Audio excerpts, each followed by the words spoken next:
Bonjour à tous. On commence cette partie d'électricité 2. Enfin, on continue avec les différentes parties.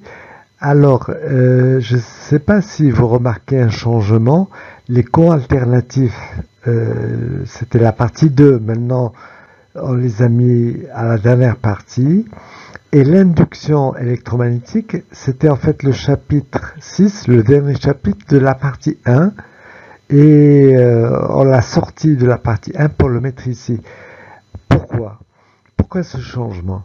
C'est que finalement, la magnétostatique, c'est l'étude du champ magnétique en régime permanent, c'est-à-dire lorsque rien ne dépend du temps. Or, dans les phénomènes d'induction électromagnétique, le temps intervient. C'est justement la variation du flux par rapport au temps qui donne les courants induits.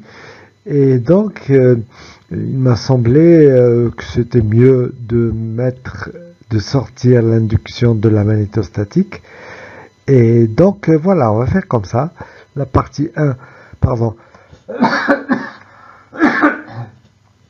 La partie 1, finalement, on l'a fini, la magnétostatique, avec le dernier chapitre. Et maintenant, on commence la partie 2. Alors, la partie 2, sans surprise, il y a un premier chapitre, chapitre 6, sur l'induction électromagnétique et un autre chapitre sur les ondes électromagnétiques dans le vide. Alors avant de commencer, on peut se demander, puisqu'on va parler des courants électriques, on se demande est-ce que ça existe dans la nature?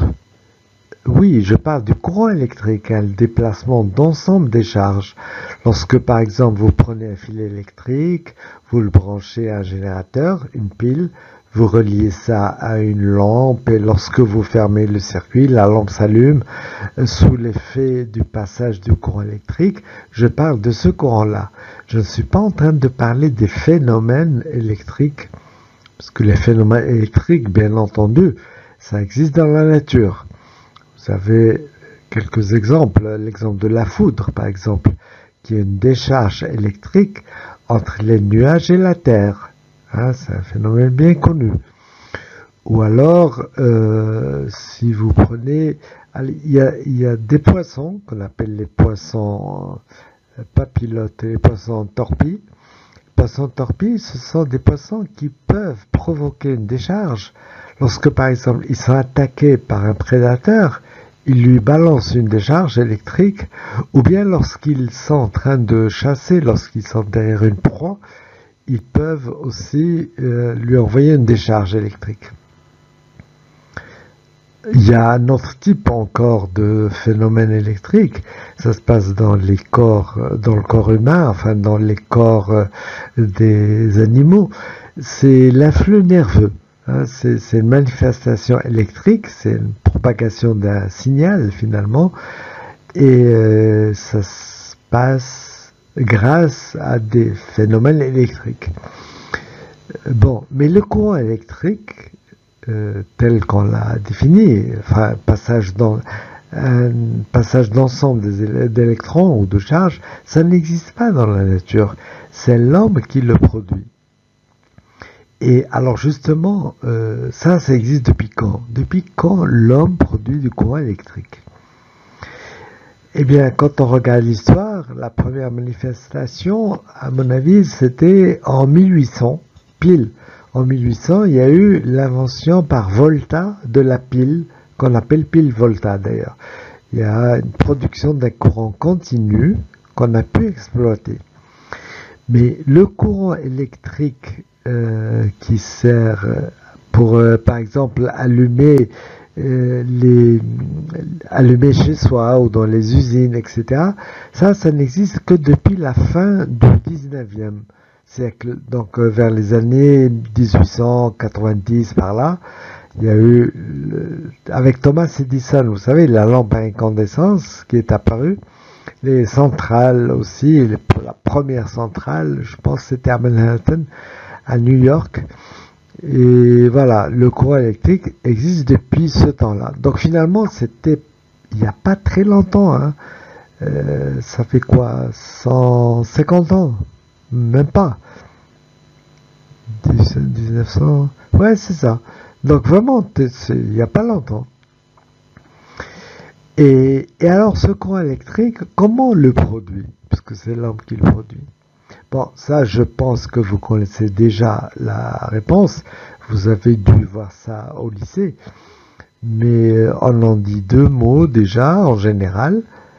Mais si vous voulez, le phénomène, c'est basé sur un phénomène qui s'appelle le phénomène d'induction électromagnétique.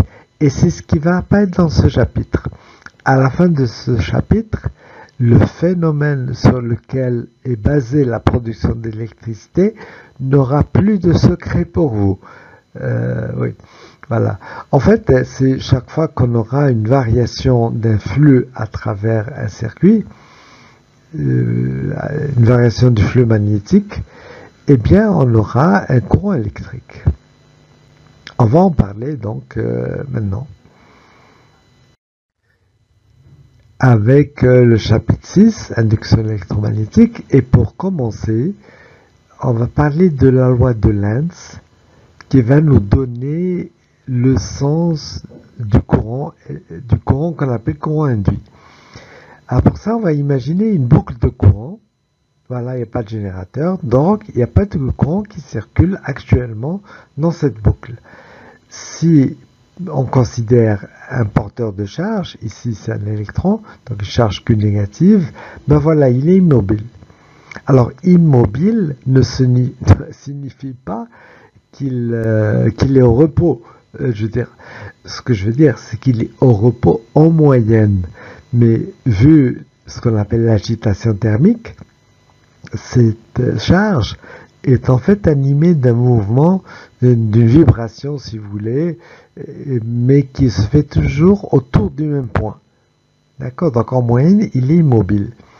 Et si par exemple on mettait un générateur, à ce moment-là, cette charge va commencer à se déplacer. Bon, mais on n'a pas de générateur, on ne met pas de générateur, je veux dire. Et ce qu'on va faire plutôt, c'est que on va commencer à déplacer simplement la boucle. Alors, sous l'effet de ce déplacement, est-ce que les charges vont commencer à se mettre en mouvement? Est-ce qu'il y aura apparition d'un courant? Bien sûr que non. Il n'y a aucune raison pour que les charges commencent à se déplacer si tout le monde est animé d'une vitesse v. Bon, mais si maintenant la boucle pénètre dans une zone où il y a un champ magnétique, eh ben, il va apparaître un courant qu'on appelle courant induit dans la boucle. Si vous voulez, ça, c'est peut-être pas si étonnant que ça, parce que finalement, cette charge Q, celle-là, attendez, je vais prendre un autre... Voilà, j'ai pris ce pointeur, je crois que c'est plus visible. Bon, j'étais en train de dire que si on prend cette charge Q, elle est animée d'une vitesse V, puisque tout le circuit, toute la boucle est en train de se déplacer. Donc on peut considérer que cette charge a une vitesse V. Alors, c'est une charge avec une vitesse V dans un champ magnétique B. Eh bien, nous savons très bien qu'elle va subir une force magnétique, qui est égale à QV vectoriel B. D'accord? Donc, vous utilisez les trois doigts et vous verrez la règle de la droite ou les trois doigts et vous verrez que cette force acte dans cet exemple est dirigée vers le haut, c'est-à-dire que les électrons se dirigent vers le haut et que donc on a un courant vers le bas, un courant qui circule dans ce sens. Très bien. Mais alors, ce qui est étonnant, c'est que si toute la boucle maintenant pénètre dans le champ magnétique, eh bien, il n'y aura plus de courant. Tant qu'elle est complètement à l'intérieur du champ, à l'intérieur de la zone où il y a le champ magnétique, eh bien, il n'y aura pas de courant. Il y aura un courant qui va à nouveau apparaître lorsque la boucle commencera à sortir ici, sortir de la zone. Là, il y aura un courant, d'ailleurs, il sera dans l'autre sens. Bon, autre exemple, c'est vous prenez par exemple une spire, ici une boucle, voilà, actuellement elle n'est pas parcourue par un courant, et vous mettez un champ magnétique produit par un aimant ici, vous voyez à le pôle sud, le pôle nord, et donc un champ magnétique B qui, sur ce dessin, est en train, enfin, est dirigé vers le bas. Voilà. Bon, c'est pas pour autant qu'il va y avoir un courant qui circule dans l'aspire. Hein. C'est pas parce qu'il y a un champ magnétique qu'il va y avoir un courant électrique. Par contre, si on commence à déplacer l'aimant, par exemple, on l'approche de l'aspire, eh bien, on constate qu'il apparaît un courant induit dans la boucle, et ce courant, sur cet exemple, va circuler dans ce sens-là, dans ce sens-là, et la règle de la main droite indique que ce champ électrique va créer, ce courant électrique va créer un champ magnétique qui est dirigé dans ce sens. Hein. Vous mettez votre main droite et vous le constatez facilement. Donc, c'est un champ magnétique B qui est dirigé vers le haut, alors que le champ magnétique initial était dirigé vers le bas et il était en train d'augmenter. Donc tout se passe comme si on luttait contre cette augmentation. On essayait de compenser, on essayait de s'opposer à cette augmentation. Et bien sûr, si on fait l'expérience, si on fait le contraire, c'est-à-dire si on éloigne le champ magnétique, l'aimant, pardon, si on éloigne l'aimant, le champ magnétique à ce niveau-là va diminuer et le courant va circuler de façon à s'opposer à cette diminution. Donc, il faudra qu'on crée un champ magnétique qui va venir, si vous voulez, appuyer, si je peux dire, le champ magnétique pour lutter contre la diminution. Et pour cela, il faut donc que le courant I circule dans ce sens-là. Voilà. Alors, on peut regarder dans un cas général. Si on prend un circuit comme ici, une boucle, en présence d'un champ magnétique B, voilà, il est créé par, on ne sait pas quoi, des sources extérieures, et que, bon, pour des raisons quelconques, le flux à travers cette surface change, je veux dire, le temps intervient, il y a un changement, eh bien, il va apparaître un courant induit, un courant qu'on appelle induit, un courant, il va apparaître un courant dans la boucle. Par exemple, je l'ai représenté dans ce sens. Il aurait pu être dans l'autre sens, hein, je ne sais pas, je n'ai pas d'informations sur la variation du champ B ou de quoi que ce soit. Mais le fait d'avoir un courant I ici, vraiment tout se passe comme si on avait un générateur, une pile, avec une pile de FEM, de force électromotrice petit e, et avec une bande positive de ce côté-là, de façon à avoir un courant I ici. Alors, il y a une loi, la loi de Lenz, qui va nous dire dans quel sens, quel est l'endroit de la bande positive. Cette loi de Lenz, elle nous dit que l'effet de la force électromotrice de la FEM induite, eh bien cet effet est tel qu'il s'oppose à la variation du flux qu'il a produit. D'accord? C'est la variation du flux qui produit le courant induit, et ce courant induit va avoir un sens de façon à s'opposer à ce qu'il a produit. Vous voyez, c'est souvent comme ça dans la nature. Hein. Quand il y a une réaction, elle va s'opposer à cette réaction, enfin à cette action plutôt. C'est un peu comme si la nature était réactionnaire. Hein. Bon, c'est pas politique, hein, c'est réactionnaire. Bon, alors, il y a une autre loi, la loi de Faraday. Ça va nous donner carrément une expression mathématique pour E, et ça va contenir la loi de Lenz. Cette force électromotrice, voilà, elle s'écrit E égale moins dφ sur dt. Phi, c'est le flux à travers la surface du circuit. Et le signe moins nous assure de cette opposition à la variation du flux. Bon, le courant qui circule là-dedans, l'intensité du courant, on sait que U égale RI, donc I égale U sur R, ici U c'est E, donc vous allez avoir I égale E sur R, où R est la résistance électrique de la boucle, Et si je remplace, ça fait donc moins 1 sur R des phi sur dt. Alors, c'est une quantité qui est algébrique, je veux dire, I peut être aussi bien positif que négatif. Ça dépend si le flux augmente ou diminue avec le temps. D'accord? Mais que veut dire que I est positif ou négatif? Bon, tout ça, ça veut dire qu'en vérité, on a choisi un sens positif de parcours sur le contour, par exemple ce sens-là, ou bien l'autre sens, hein, on a pris un certain sens. Et donc, un courant positif veut dire pardon, veut dire que le courant circule effectivement dans ce sens, sinon il circule dans l'autre sens. Et en fait, on choisit nécessairement un sens de parcours sur le contour à partir du moment où on parle de flux.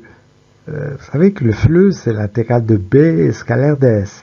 Alors ds, justement, c'est un vecteur. Bon, il est normal à la surface, très bien. Mais quel est son sens? D'accord, la direction, on est d'accord. Mais le sens, il y a deux possibilités. Et vous savez que ça dépend du sens de parcours. Donc, ce que je veux dire, c'est qu'il faudra faire très attention aux signes. Et on verra des exemples en TD. On verra justement l'importance de ces signes, du choix qu'on va prendre. Et on verra que, évidemment, le résultat final sera indépendant du choix. Ok? Maintenant, on va parler de l'induction de Lorentz. Enfin, on va parler de deux choses. Il y a d'abord l'induction de Lorentz et tout à l'heure, on va parler de l'induction de Neumann. En vérité, il y a une seule induction, il y a un seul phénomène d'induction. Mais selon le point de vue où on se place, eh bien, on va parler d'induction de Lorentz ou l'induction de Neumann. Bon, pour l'induction de Lorentz, on va considérer à nouveau la boucle ici, avec l'aimant, voilà.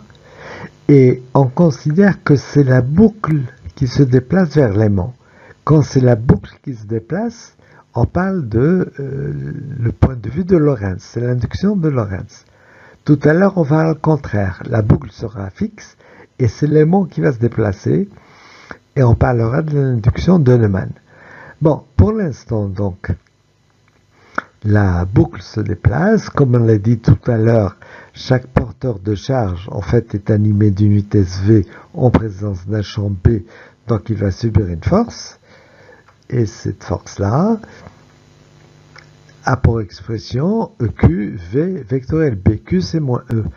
Oui, enfin, moins E, je veux dire, ce E-là, il ne faut pas le confondre avec la force électromotrice, petit e. Bon, bien entendu, hein, c'est la charge. Ok. Bon, alors, nous savons que F aussi peut s'écrire de façon générale Q fois E. E, c'est le champ électrique. Et donc, vous voyez que V vectoriel B a la dimension d'un champ électrique. Alors, on pose que V vectoriel B, c'est égal à un champ particulier qu'on appelle champ électromoteur d'induction. On lui donne l'indice petit mi, champ électromoteur d'induction. Et par définition, la force électromotrice d'induction qui va apparaître au niveau de la boucle, eh bien, ça va être la circulation de ce champ électromoteur sur le circuit. Bon, maintenant, j'imagine que certains d'entre vous sont en train de se dire « Ah, mais attends, il y a quelque chose qui ne va pas. Nous, on a vu que la circulation sur un contour fermé du champ électrique était nulle, puisque rotationnel de E égale 0. » Très bien. Oui, tout ça, c'est vrai, mais quand il s'agit d'un champ d'origine électrostatique, c'est-à-dire créé par des charges immobiles. Ce qui n'est pas le cas ici. Hein, ce champ, d'ailleurs, en fait, c'est V vectoriel B hein, on l'a exprimé sous forme d'un champ électrique. Eh bien, ce champ-là n'est pas d'origine électrostatique. Il n'y a pas des charges immobiles qui sont en train de produire ce champ. Hein. Donc on retient bien, il n'est pas de nature électrostatique, sa circulation sur un contour fermé n'est pas nulle. Bon, on va faire des calculs, des petits calculs, vous allez voir, ça prend 2 ou 3 lignes, et on va démontrer la fameuse loi de Faraday, celle qu'on a donnée tout à l'heure, E égale moins dφ sur dt. Alors, pour commencer, on va faire un petit schéma. Là, vous avez la boucle ici qui était à l'instant t, elle était là. On considère un élément dl. Et à l'instant t plus dt, la boucle, elle vient ici. C'est-à-dire, elle s'est déplacée d'une quantité d lambda qui est égale à v fois dt. V, c'est la vitesse. Alors, quand vous avez deux vecteurs dl et d lambda, c'est vdt, eh bien, vous savez que vous pouvez définir une surface avec le produit vectoriel. Cette surface, qu'on appelle la surface coupée, par dl pendant son déplacement, eh bien, elle est donnée par vdt vectoriel dl. dt, c'est un scalaire, je l'ai sorti.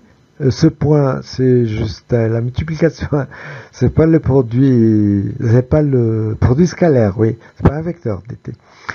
Bon, vous avez v vectoriel dl fois dt. Et le flux à travers cette surface, c'est le flux infinitésimal. On dit que c'est le flux coupé. Vous vous rappelez la leçon dernière?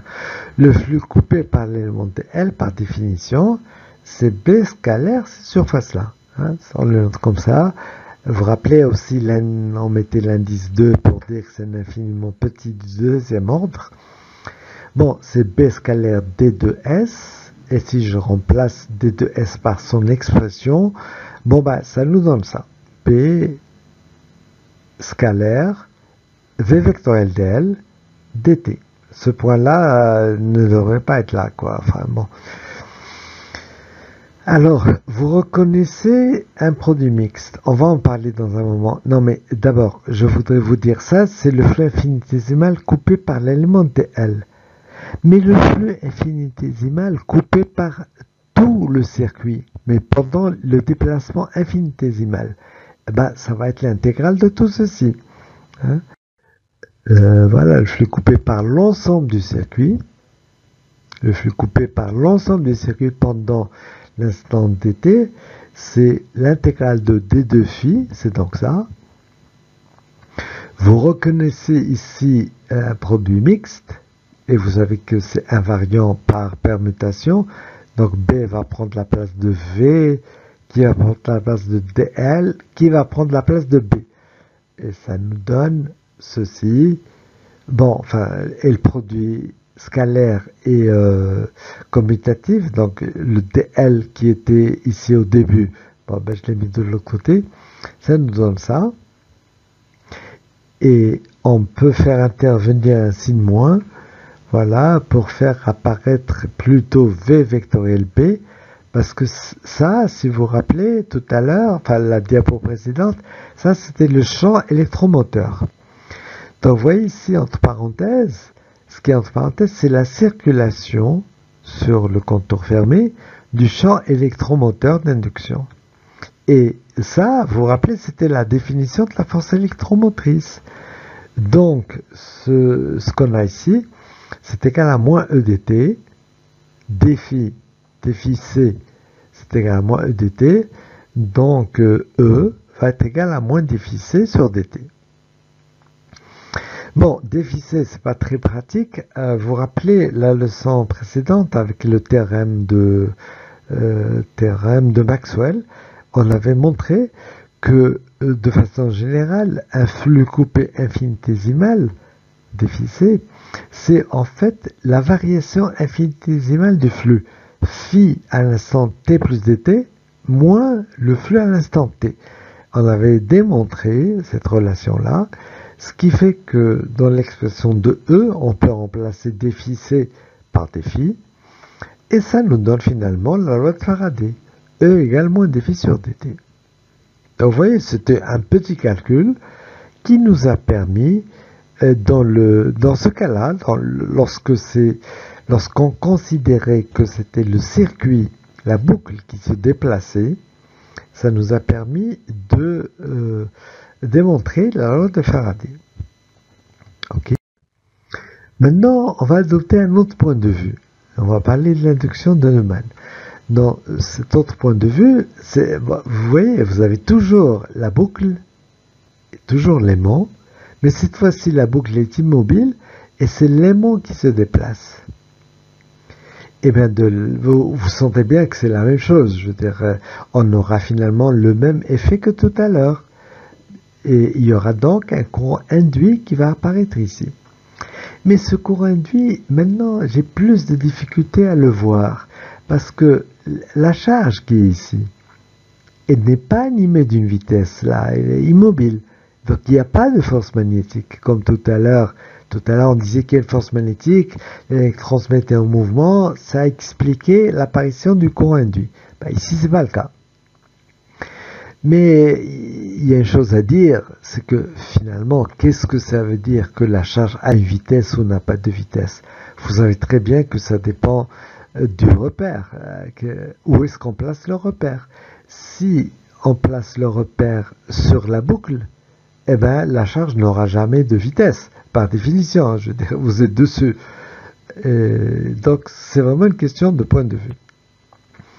Donc là, ce qu'on va simplement dire, c'est que on dit, voilà, on constate qu'il y a un courant et qu'il y a donc une force électromotrice qui est donnée par la relation E égale moins dV sur dt. On va en sortir des choses. Alors, s'il y a un courant, c'est que les électrons se déplacent et que donc il existe un champ électrique. Ce champ électrique, je ne le connais pas encore. Je dis simplement, je l'appelle champ électromoteur d'induction de Neumann. D'accord? Et on va essayer de voir à quoi il est égal. Bon, la force électromotrice, c'est toujours la circulation du champ électrique sur la boucle. Voilà. Et d'après la loi de Faraday, nous partons du fait que E égale moins dV sur dt, et on va voir à quoi ça va nous conduire. Regardez, vous suivez avec moi, c'est très simple. Phi, par définition, c'est l'intégrale de B scalaire ds. B, c'est le rotationnel de A. Hein. A, c'est le potentiel vecteur. Donc voilà. Maintenant, avec le théorème de Stokes, on transforme cette intégrale double en intégrale simple sur le contour, mais c'est la circulation du vecteur lui-même, il n'y a plus de rotationnel, voilà. Et ensuite, on permute la dérivée par rapport au temps avec l'intégrale qui porte sur les coordonnées d'espace, on en a déjà parlé, ce genre de choses, et donc vous vous retrouvez avec ceci. Maintenant, vous comparez ces deux expressions de la force électromotrice, celle-là, avec celle-là, et puisque c'est vrai, quel que soit le contour, ben, on en déduit que le champ EI, il est égal à moins dA sur dt. Voilà. Et ça, c'est l'expression du champ électromoteur d'induction de Neumann. Pour rappel, je vous rappelle que le champ électromoteur d'induction de Lorentz était donné par cette relation V vectoriel B. Très bien.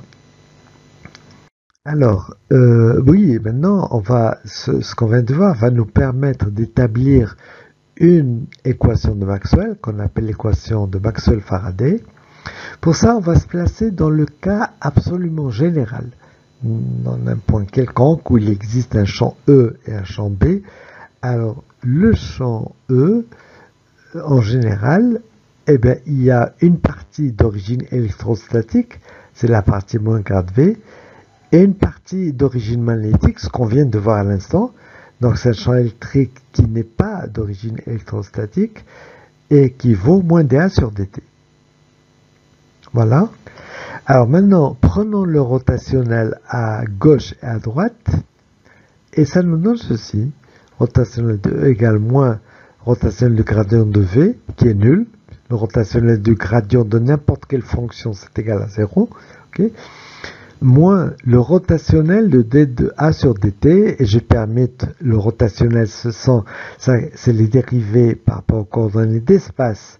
D sur dt, c'est la dérivée par rapport aux coordonnées du temps. Donc on peut les permuter, et ça nous donne ça. D sur dt, rotationnel de A. Ok.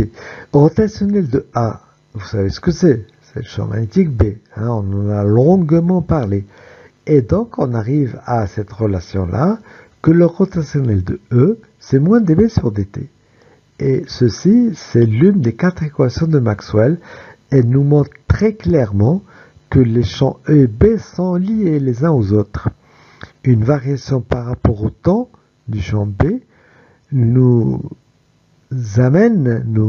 conduit à un champ électrique. Et c'est pour ça qu'on va parler dorénavant du champ électromagnétique. Tu vois, les deux existent à la fois. C'est la même chose. Jusqu'à présent, en électrostatique et en magnétostatique, les choses étaient complètement séparées. Parce que justement, les choses ne dépendaient pas du temps. On retrouve d'ailleurs la fameuse relation pour un champ électrostatique rotationnel de E égale 0. Dans le cas de l'électrostatique, d sur dt, c'est égal à 0. Et donc, rotationnel de E égale 0. Tu vois, voilà.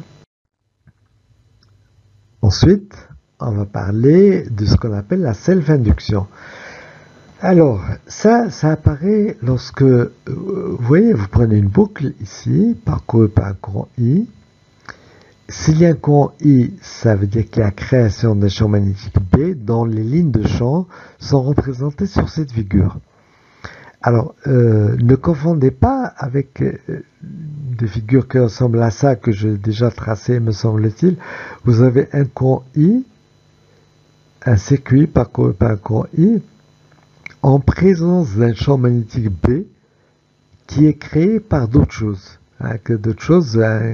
Des sources externes qu'on ne voit pas.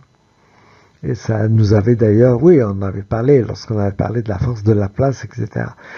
Alors, ici, c'est pas ça. Il s'agit du champ B créé par le fil lui-même. D'accord?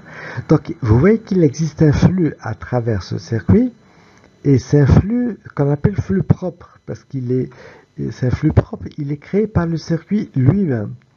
Alors, ce flux, il est proportionnel, c'est l'intégrale de BDS, donc il est proportionnel à B, et B est proportionnel à I, d'après la loi de Biot-Savart.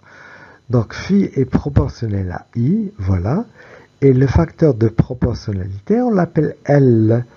L, on l'appelle coefficient de self-induction, ou encore self-inductance, ou encore, vous voyez, on peut l'appeler une self, voilà. Plus exactement, une self, c'est une bobine, mais bon, voilà, disons, c'est le coefficient de self-inductance, voilà, le coefficient de self-induction, plutôt. C'est quelque chose qui s'exprime en Henry, voilà, H, c'est une quantité qui est toujours positive, hein, il est toujours positif, et sa valeur dépend des caractéristiques géométriques du circuit, voilà. Le fait qu'il existe un flux, maintenant imaginez que vous ayez un courant qui varie avec le temps. Le flux va varier avec le temps et donc il va apparaître une force électromotrice induite par la variation du courant. L'expression de cette force, bon, dans le cas général, c'est moins dφ sur dt. Et ici, c'est moins d sur dt de Li. Alors, il y a un cas très intéressant, c'est quand le circuit est indéformable. C'est-à-dire que L reste le même au cours du temps, c'est une constante. On pourra le sortir, pour un circuit indéformable, on peut sortir L de la dérivée, et donc on a la fameuse relation E égale moins LDI sur dt, hein, quand on a une boucle. Quand on a plusieurs boucles, c'est ce qu'on appelle une bobine, on va regarder deux cas. Si le courant augmente, après si le courant diminue. Donc si le courant augmente, c'est-à-dire que d sur dt est positive et que E, dans ce cas-là, est négatif. Alors s'il est négatif, ça veut dire, en fait, vous avez ce schéma-là. Vous avez le courant I qui va dans ce sens et la réaction du circuit s'oppose à l'augmentation de I. Donc, il va envoyer un courant dans l'autre sens. Voilà. Et si j'appelle la tension E dirigée dans ce sens, hein, ça c'est le sens d'augmentation de U. U, c'est une quantité positive. Donc, vous voyez que ici, U va être égal à moins E, puisque E est négatif et que U est positif. Et donc, U égale à L dI sur dt. La tension aux bornes d'une bobine, elle est égale à L dI sur dt. Okay. Regardons maintenant ce qui se passe lorsque le courant diminue. Lorsque le courant diminue, eh bien, d'après la loi de Lenz, on va avoir un courant qui va venir renforcer, il va venir aider le courant I, qui était en train de diminuer. Et donc, on va avoir un générateur dans ce sens-là, cette fois-ci. Et E est positif, vous voyez, dI sur dt est négatif, puisqu'il diminue, donc E est positif, et ça veut dire que si U est une grandeur positive, comme je disais, cette fois-ci, la flèche de U va dans ce sens, c'est le sens d'augmentation de U, et U, à ce moment-là, va être égal à plus E, parce que E est positif aussi, et donc, c'est égal à moins LDI sur dt. Mais là, je vous vois parfaitement en train de vous dire, oui, non, mais bon, en conclusion, lorsqu'on a une bobine, la tension au bord de la bobine, est-ce que c'est LDI sur dt ou moins LDI sur dt? Est-ce qu'on va s'amuser à chaque fois à se dire, attends, est-ce que le courant augmente? S'il augmente, on applique ça, s'il diminue, on applique l'autre. Non, bien sûr, on a réglé la situation depuis longtemps en faisant la chose suivante. On va adopter la convention récepteur. Convention récepteur, je vous rappelle, c'est si vous avez le courant I qui va ici vers la droite, eh bien, ça veut dire que la tension augmente en allant vers la gauche. C'est-à-dire que le courant descend les potentiels. C'est ce qui se passe dans un récepteur. Eh bien, dans ces conditions, la tension U, définie comme ça, aux bornes de la bobine, eh bien, elle va toujours être égale à L dI sur dt. Mais cette fois-ci, U n'est pas nécessairement positif. Elle peut être positive ou négative. Si elle est positive, c'est très bien, elle est comme ça, et voilà, c'est terminé. Si c'est négatif, ça veut dire qu'en vérité, la tension, le potentiel augmente dans l'autre sens, dans le sens de I. Et vous verrez que c'est exactement ce qu'on avait ici. Si vous voulez absolument que U soit positif, eh bien, il faudra adopter soit ce cas-là, soit ce cas-là. Et ces deux situations sont résumées là-dedans. Donc, on retient que pour une bobine, il faut adopter la convention récepteur, ce qui est facile à se rappeler. Une bobine, c'est pas un générateur. Donc, c'est un récepteur. Et enfin, je suis en train d'hésiter parce que je vous disais, le bobine, c'est pas un générateur. Bon, bien sûr, c'est pas un générateur, mais dans le cas où le courant diminue, justement, la bobine se comporte comme un générateur. Donc, tu vois, bon, c'est une question de mots, mais alors, ce que je disais, c'est que si vous adoptez la convention récepteur, eh bien, la tension au bord de la bobine, définie comme ça, elle est toujours égale à LDI sur dt. D'accord? Vous n'avez pas à vous embêter, est-ce que c'est plus, est-ce que c'est moins? C'est toujours LDI sur dt.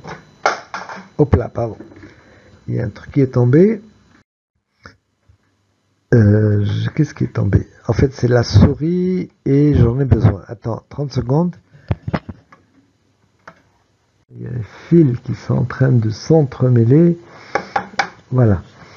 Donc, je disais, on va parler de la mutuelle inductance. Mutuelle, c'est qu'il y a deux circuits. Voilà, vous avez un circuit C1, un circuit C2. Le premier parcouru par I1, le deuxième par I2.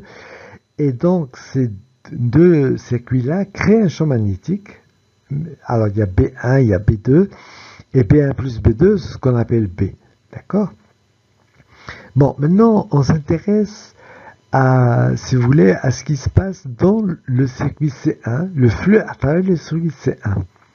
Ce flux-là, on peut considérer que c'est la somme de deux termes. Il y a un flux propre, c'est le flux créé par C1 lui-même, et il y a le flux créé par le courant I2, si vous voulez. Alors, le premier que j'ai appelé Φ11, bon ben, il s'écrit L1 fois I1, comme tout à l'heure, avec L1 qui est toujours positif. Et le deuxième flux, Φ12, il est proportionnel à I2, puisqu'il est créé par I2. Et le facteur de proportionnalité, on l'appelle L indice 1,2. Bon, bien sûr, de la même façon, non, d'abord, Φ1, voilà, j'ai remplacé, il s'écrit comme ça. Et de la même façon, bien sûr, pour le deuxième circuit, j'ai un flux Φ2 qui est égal à L2I2 plus L2,1. A priori, c'est un autre facteur de proportionnalité fois I1. Bon, mais il est facile de montrer qu'en vérité, ces deux facteurs L1,2 et L2,1 sont les mêmes. Ça, vous avez la démonstration dans votre polycope. Et cette quantité-là, on l'appelle M, et c'est le coefficient d'inductance mutuelle, ou tout simplement mutuelle. On parlait de la mutuelle. Et l'unité, c'est Henry, comme tout à l'heure, puisque c'est un flux divisé par un courant. Voilà. Sur le dessin, on peut, vous voyez ici, j'ai fait apparaître le M là. Où est-ce qu'il est le curseur? Voilà le curseur. Voilà. Le M qui est là, avec une flèche pour dire que ça concerne ces deux choses. Bon, mais voilà. Donc, voilà pour les coefficients d'inductance propre et de mutuelle inductance. Ah, déjà, ben, écoutez, on va terminer avec le transformateur électrique. Transformateur, c'est quelque chose d'absolument fondamental. On en a besoin tout le temps. D'ailleurs, vous l'utilisez tout le temps quand vous voulez recharger votre téléphone. Vous utilisez un transformateur. C'est un petit appareil, c'est quelque chose qui va vous transformer la tension que vous avez donc, dans le secteur. Quand vous branchez quelque chose dans votre maison, c'est du 220 volts, mais votre téléphone, il ne supporte que quelques volts. Enfin, c'est plus compliqué parce que c'est du continu, alors c'est de l'alternative. Mais si on ne parle que de la tension, voilà, on voudrait, au lieu de 220 volts, on voudrait avoir quelques volts. Donc, il faut qu'on diminue la tension. Et pour ça, on utilise ce qu'on appelle un transformateur électrique. Alors, voilà, c'est une carcasse. On va voir le rôle de la carcasse en fer. Hein, c'est un bloc de fer. D'un côté, on a fait un enroulement avec N1 spire entre deux points A1 B1. Ça, c'est l'entrée.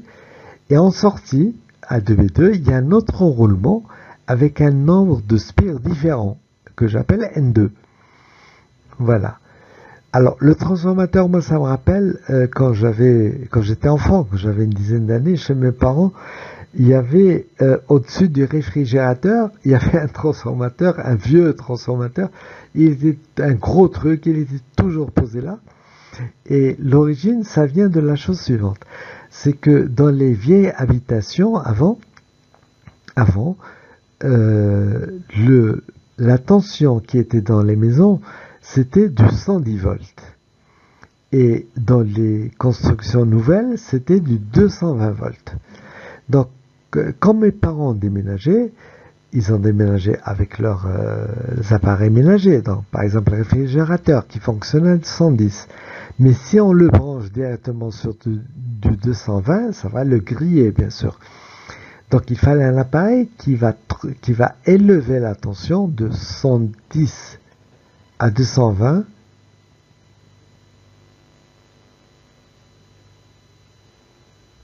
Non, on branchait l'appareil au 220 et donc du 220, on le diminue à 110 pour que l'appareil, le réfrigérateur, fonctionne normalement. Donc voilà, c'était ça. Il y a une autre application très importante des transformateurs, mais peut-être je vais vous en parler dans un petit moment. D'abord, regardons un peu comment fonctionne ce transformateur. C'est très simple.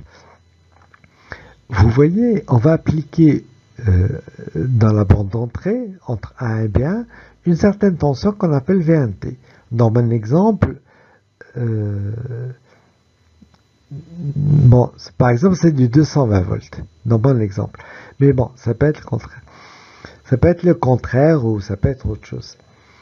Bon, il apparaît dans l'enroulement une force électromotrice E1 qui va être égale à moins N1 divisé sur dt. Phi, c'est le flux à travers une seule spire. Et il y a N1 spire. Donc, la force électromotrice totale, c'est moins N divisé sur dt. Le flux varie parce qu'on est en train de parler d'un courant alternatif. Le courant est alternatif et donc le flux va varier avec le temps. Ok. Maintenant, c'est le rôle de la carcasse métallique. La masse métallique qui est là, elle sert à canaliser le champ magnétique. C'est-à-dire que vous voyez les champs magnétiques, voilà. Ici, tu vois, il y aurait une ligne de champ qui va partir à gauche comme ça, une autre qui va partir à droite, et les lignes de champ vont s'échapper si vous voulez. Mais s'il n'y avait pas la carcasse métallique, mais quand il y a une carcasse métallique, ça, bon, pour ceux qui vont continuer en physique, vous allez comprendre ce qui se passe, mais ça va contenir les lignes de champ, elles vont rester à l'intérieur du circuit, on a ce qu'on appelle un circuit magnétique, et tout le flux va être acheminé ici à travers les spires A2B2, les spires de sortie. Et donc, on va avoir de la même façon E2 égale à moins N2, parce que là, il y a N2 spires et pas N1, fois dφ sur dt. On considère donc que c'est le même flux à travers une spire qu'au départ. On dit qu'il n'y a pas de perte. Toutes les lignes de champ sont arrivées de 1 jusqu'en 2. Bon, si on fait le rapport, et en simplifiant par moins dφ sur dt, on trouve donc que E2 sur E1 égale à N2 sur N1. Donc vous voyez que E2 sera plus grand ou plus petit que E1, dépendamment de est-ce que N2 est plus grand ou plus petit que N1. Bien. Maintenant, la tension V1, vous savez qu'on peut toujours dire que la tension V, c'est RI moins E. En borne d'un générateur, on dit RI moins E. Ici, E, c'est moins N dφ sur dt. Donc, V1 sera R1 I1 moins N1 dφ sur dt. Et pour V2, c'est la même chose avec l'indice 2. Maintenant, les résistances de ces fils, c'est simplement des fils. C'est des résistances très faibles. On va pouvoir négliger les termes en RI. Et donc, si on fait à nouveau le rapport V2 sur V1, eh bien, en simplifiant encore par dφ sur dt, eh bien, on trouve que c'est N2 sur N1. Donc, cette fois-ci, c'est directement les tensions, c'est ce qui nous intéresse. Elles sont dans le rapport N2 sur N1, et comme tout à l'heure, ça va être plus grand, plus petit que 1. Okay. Maintenant, dernière chose pour parler de l'intensité, si vous négligez les pertes, la puissance au niveau de 1B1 à l'instant T, c'est la même que la puissance au même instant de A2B2. Or, la puissance, elle est donnée par UI, donc vous allez avoir UI, enfin U ici c'est V, donc VI ou IV pour 1, c'est-à-dire IV pour 2, ou si on fait le rapport, vous voyez que I1 sur I2 égale V2 sur V1, c'est dans l'autre sens. Donc si vous augmentez V, vous diminuez I, voilà. Et vous allez avoir I2 sur I1 égale N1 sur N2, alors que N1 sur N2, vous le voyez ici, c'était V1 sur V2. Voilà, c'est tout à fait normal, la puissance égale, A puissance égale, si V2 augmente, enfin si V augmente, ça veut dire que I diminue. Et ça me fait penser justement, vous parlez de l'application, de l'autre application vraiment importante de transformateur, c'est partout pareil, c'est dans les lieux de production du courant électrique. Et donc là, vous avez vu vous avez vu la base, enfin la chose fondamentale, sur quoi est basée la production d'électricité. Hein, c'est le phénomène d'induction. Donc, en fait, il faut faire tourner, par exemple, une spire dans un champ magnétique, en présence d'un champ magnétique, et ça va vous donner un flux variable. Alors, il faut de l'énergie pour faire tourner la spire. Et cette énergie-là, elle peut être de différentes choses. Ça peut être, par exemple, une chute d'eau. Et ça va vous donner une centrale hydroélectrique. Ou alors, cette énergie peut être de l'énergie thermique. C'est les centrales thermiques quand vous faites brûler un gaz naturel ou du pétrole et vous récoltez de la vapeur chaude qui va vous servir pour faire tourner quelque chose. Ou encore, ça peut être une réaction nucléaire, et c'est le réacteur nucléaire, etc. Bon, mais toujours est-il que la tension aux bornes de la centrale, elle est de l'ordre de 20 000 volts. Enfin, grosso modo, 20 000 volts. Or, la tension que nous avons dans les maisons, c'est du 220 volts. Donc, vous voyez qu'il nous faut absolument abaisser la tension. Et pour cela, on a besoin d'un transformateur. Mais en fait, c'est plus compliqué que ça, parce que la centrale, elle n'est pas dans la maison, elle n'est pas au-dessus de la maison. Elle est, je sais pas, à 30, 40, 50 km. Et donc, il faut amener le courant du lieu de production jusqu'à l'endroit de consommation. Et là, c'est le rôle des lignes, les lignes de tension, les lignes que vous voyez au bord des routes quand vous êtes en voyage. Eh bien, c'est ça. Mais lorsque le courant parcourt une ligne, vous savez qu'il y a une perte par effet Joule, il y a de la chaleur qui est perdue. Et donc, si on veut limiter ces pertes au maximum, il faudrait diminuer l'intensité du courant. Alors, pour diminuer l'intensité du courant, on va augmenter la tension. Donc les 20 000 volts qu'on avait à la sortie de la centrale, on va les élever. Et on monte en fait jusqu'à, je sais pas, 300 000 volts. C'est ce qu'on appelle de la très haute tension, de la THT. Et ces lignes,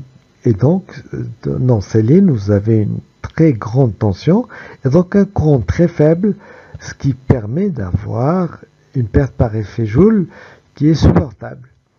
Bon, une fois arrivé à destination, on a du 300 000 volts, donc il faut qu'on descende d'abord à moyenne tension, et puis ensuite à basse tension pour arriver aux 220 volts. Voilà. Alors bon, il y aurait beaucoup de choses à dire, mais je crois que en fait on arrive à la fin de la séance. Oui, tout à fait. Donc voilà, je vous dis au revoir. J'espère que c'était assez clair et on se voit la semaine prochaine.